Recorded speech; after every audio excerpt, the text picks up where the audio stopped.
नमस्कार, आप देख रहे हैं पब्लिक दस्तक। साथियों, अभी हम बोधगया में हैं और बोधगया में उस जगह पे जहां पर आंदोलन चल रहा है महाबोधि महाविहार को लेकर।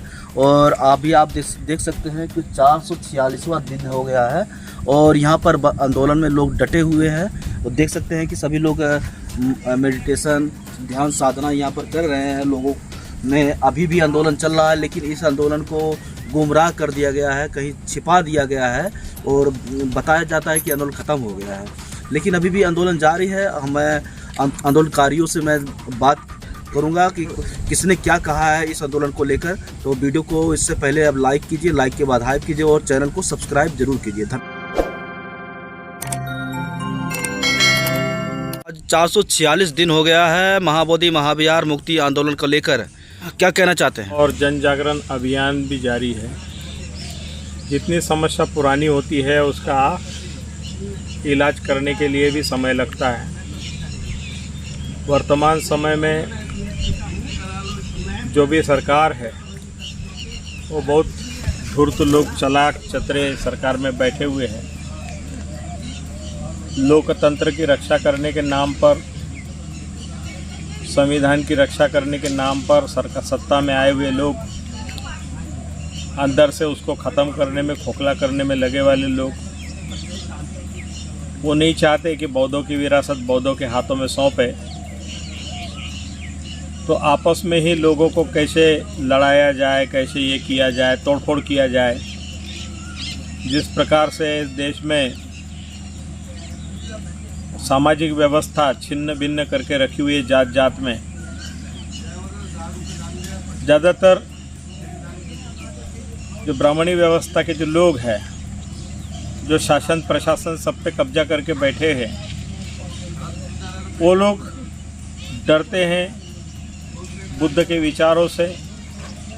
और विशेषतः बाबा साहब अम्बेडकर ने जो बुद्ध धम्म दिया है 22 प्रतिज्ञाओं के साथ, तो उसकी वजह से जो आडंबर है, पाखंड है, वो बुद्ध के नाम पर थोपने के लिए कोशिश करने वाले लोग वो नहीं कर पाते। तो ये जो आंदोलन जारी है, प्रचार प्रसार का काम जारी है, अधिकतर इसमें राजनीतिक दिमाग के लोग जो है तोड़फोड़ करने के लिए उसमें इस आंदोलन के नाम पर अपना व्यक्तिगत स्वार्थ साधने के लिए कोशिश करते हैं, आते हैं, शामिल होते हैं और फिर अपनी एक दुकान लेकर के अलग निकल जाते हैं। अभी भी ऐसे ही बुद्ध पूर्णिमा के दिन यहाँ पर प्रयास हुआ, लेकिन हम लोग शुद्ध स्वरूप से केवल बोधगया टेम्पल एक्ट 1949 जो संविधान विरोधी है,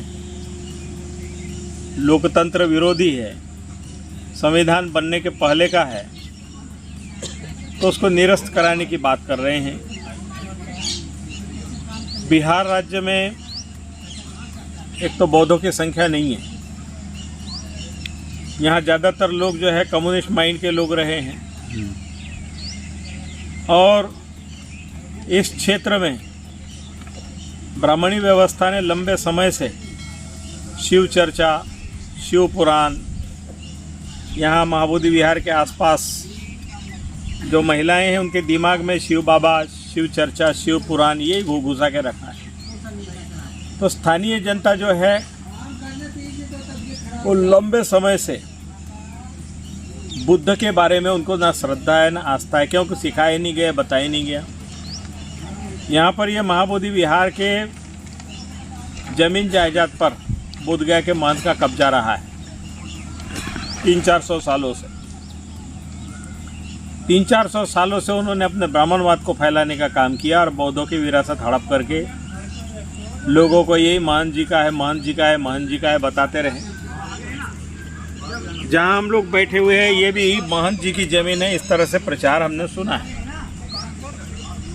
तो महाबोधि महाविहार जो है सम्राट अशोक महान ने बनाया हुआ विरासत जो है, बौद्धों की विरासत पूरे देश में, काबुल, कंधार, अफगानिस्तान तक चारों ओर फैली हुई। 84,000 स्तूप वगैरह सारे स्थान नाम बदल करके हड़प लिए गए हैं। और जो बुद्ध गया एकमात्र बचा हुआ है, तो उसको भी शिवालय के नाम पर हड़पने के लिए पिछले साल भी यहाँ पर काफ़ी कुछ हुआ। मोहम्मद आरिफ खान नाम के जो राज्यपाल है उन्होंने उनको ला करके बुद्ध पूर्णिमा के दिन महाबोधि महाविहार के अंदर गर्भगृह में ब्राह्मणी व्यवस्था के लोगों ने कर्मकांड किया और बुद्ध के मूर्ति की तरफ पीट करके वो जो वीडियो जारी हुआ, बुद्ध पूर्णिमा के दिन जो है शासन प्रशासन के लोगों ने जो बौद्धों को चिढ़ाने के लिए, बौद्धों को अपमानित करने के लिए बुद्ध पूर्णिमा के दिन जो कारनामा किया, उससे लोगों में काफ़ी रोष रहा है।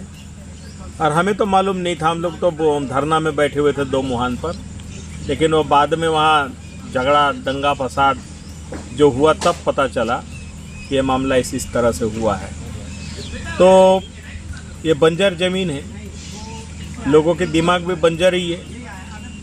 आसपास के लोगों में बुद्ध के प्रति श्रद्धा नहीं है, क्योंकि यहाँ उल्टी शिक्षा पढ़ाई गई है। जैसे कि यहाँ के सिलेबस में लोगों के दिमाग में डाल दिया गया है कि बुद्ध, वो सिद्धार्थ गौतम तो आधी रात को घर छोड़ के चले गए, आधी रात को घर छोड़ के चले गए और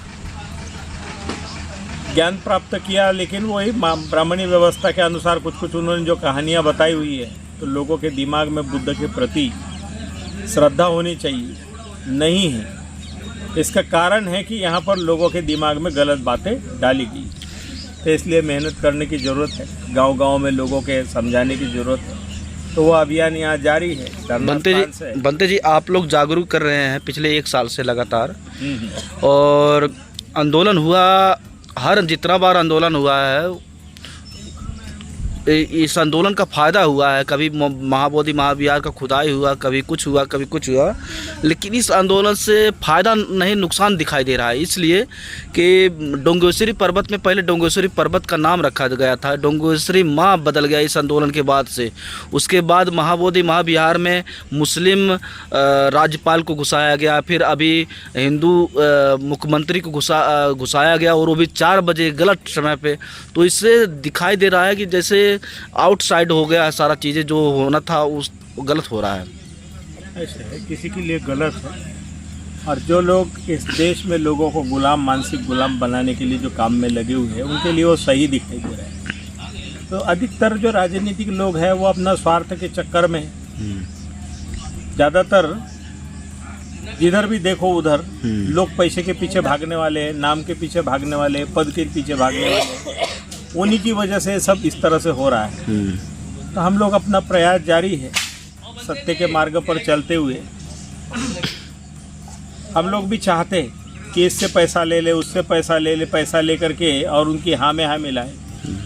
तो हमारे पास भी ढेर सारा पैसा होता है, हमने भी 10-20 यूट्यूबर यहाँ रखे होते हैं, उनको खिला करके बिठा के खिलाया होता है। लेकिन ये आंदोलन को तोड़फोड़ करने वाले लोगों ने जा करके जगह जगह से जो दान इकट्ठा किया है, 42 लाख की गाड़ी आ गई है बनते जी। वो सब जो जिसका जो मकसद होता है वो करता है। क्या समाज विश्वास करेगा?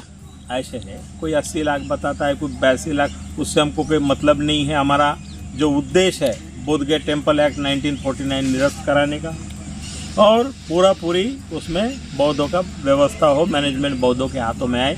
हम उसी एक ही मार्ग के ऊपर टारगेट में काम में लगे हुए हैं।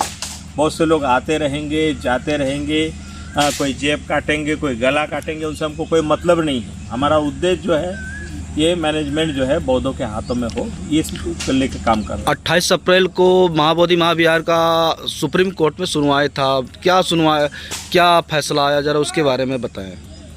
फैसला नहीं आया है, अभी सबरीमाला टेम्पल वाला विवाद जो है वो चल रहा है बोल करके उसी पे सुनवाई वाले में लगे रहे। 18 नंबर पर केस था, 1 नंबर कोर्ट में। दिन भर गए, भंते लोग बैठे वहाँ सामने में घूमे, तो उससे प्रचार प्रसार हुआ, दिखाई दिया कि भंते लोग जो यहाँ बहुत भिक्षु लोग आए हुए हैं, और आज नहीं कल नहीं परसों सरकार को तो सुप्रीम कोर्ट जो है वो सुप्रीम है, तो उसको आज नहीं कुछ ना कुछ तो बोलना पड़ेगा, कुछ ना कुछ तो न्याय देना पड़ेगा, और नहीं तो दुनिया की अदालत। क्या बौद्धों का जो वकील हैं ये कमज़ोर हैं, कम पढ़े लिखे हैं, क्या अम्बेडकरवादी जो ये बात नहीं कर पा रहे हैं, जो वहाँ पर ये सुप्रीम कोर्ट में बातें टली जा रही है? ऐसे बात नहीं है। ब्राह्मणी व्यवस्था ने चारों ओर शिकंजा कसा हुआ है। सभी जगह जितने भी चारों स्तंभ है वो चारों स्तंभ के ऊपर कब्जा करके बैठे हुए हैं। और वह लोग सोशल मीडिया वाले पर भी बैन लगे हुए, जगह जगह जगह चैनल बंद कर दिए जा रहे हैं। यहाँ तक कि मैं भी अपने फेसबुक पे लिखता हूँ, शेयर करता हूँ, वो भी 2-3 दिन से बंद हो गया है। तो ये जो रिच डाउन कर दे रहे हैं। अमेरिकन जो है, जितना भी ये युद्ध कराने वाले लोग जो है वो लोग सब करवाते रहते हैं। इसलिए इजराइल हो या अमेरिका हो, ये बड़ी बड़ी महाशक्तियाँ जो है वो देश को जो चला रही है, अपने ढंग से चलाना चाह रही है, तो वो लोग सब करवाते रहते हैं। तो क्या करेंगे, अगला कदम क्या होगा जब महाबोधि महाविहार को लेके? जैसे बौद्धों में जिस प्रकार से इकट्ठा हुए वो समाज फिर बिखर गया है, और सब लोग ये सब जितने बौद्ध भिक्षुओं हम देख रहे हैं, युगो है समाज साथ दिया है, चंदा भी कर दिया है, लेकिन अब समाज का विश्वास हट गया है बौद्ध भिक्षुओं से इस चंदे की लड़ाई की वजह से। क्या कहेंगे, फिर से ये समाज इकट्ठा होगा, बौद्ध भिक्षु बौद्ध धर्म के लोग इकट्ठा होंगे? देखिए, जिसको लूटपाट करनी होती है वो लूटपाट का अपना स्वभाव छोड़ने वाला नहीं है, वो तो करेगा ही।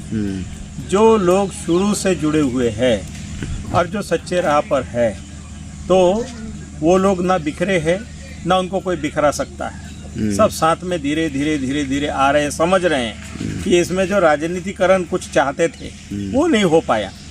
तो अभी 27 अप्रैल को दिल्ली में सैनी भवन में दिन भर बैठक चली। उसके पहले 28 और 29 मार्च को आगरा में 2 दिन का सम्मेलन हुआ। उसमें तय हुआ महाबोधि महाविहार मुक्ति आंदोलन राष्ट्रीय समिति बनी है। महाबोधि महाविहार मुक्ति आंदोलन राष्ट्रीय समिति का गठन किया गया है। 333 लोग जो है उसकी कार्यकारिणी और बड़ी एक ये बनाई हुई है, आर्टिकल 13 में है। तो हम लोग उसके तहत तमाम पूरे देश के जो जितने भी राज्य हैं वो राज्यों के लोगों को जोड़ के और इसका प्रचार प्रसार के लिए काम कर रहे हैं। ऑल इंडिया बुद्धिस्ट फोरम जो है, ऑल इंडिया बुद्धिस्ट फोरम ने और ऑल बुद्धिस्ट ऑर्गेनाइजेशन ने अभी तक संभाला इसको। अब जो है महाबोधि महाविहार मुक्ति आंदोलन राष्ट्रीय समिति बना करके इसके माध्यम से आगे का काम चलेगा और तमाम राज्यों के लोगों को उसमें जोड़ करके जिम्मेवारी दे करके और इसको आंदोलन को सफलता की ओर लेते जा रहे हैं। लोग राजनीतिक अभी चुनाव जहां यूपी वगैरह में है, तो चुनाव के पहले लोग अपनी ब्रांड एम्बेसडर वगैरह बन करके कुछ चुनाव के काम में लग जाते हैं, कोई कुछ में लग जाते हैं। तो इसलिए सच तो सच है, जो हम पर आरोप लगाए गए थे कि ये चंदा कर रहे हैं, चंदा खा रहे हैं, चंदा ये कर रहे हैं, जो खाता वगैरह को फ्रीज करा दिया गया। तो आकाश लामा भगाओ अभियान चलाया। लामा चोर है, ये अप्रैल महीने में पिछले साल बोला गया था, लामा चोर है, प्रज्ञाशील चोर है, ये सब जितना भी बोला, लेकिन कौन चोर है, क्या है, समय के साथ साथ सच क्या है, झूठ क्या है, जनता देख रही है, जान रही है। और ये अनिश्चित माने तो उसी समय अप्रैल में ही धरना खत्म हो गया, बेच दिया वगैरह बोलने वाले लोग थे। अब यहाँ पर आकर के समाजवादी पार्टी के राष्ट्रीय महासचिव जो है, उन्होंने संसद में मामले को उठाया कि वहाँ धरना जारी है बुद्धगया में। वो आके बैठे थे यहाँ पर और उन्होंने बोला कि धरना जारी है और अभी तक सरकार ने ध्यान नहीं दिया है।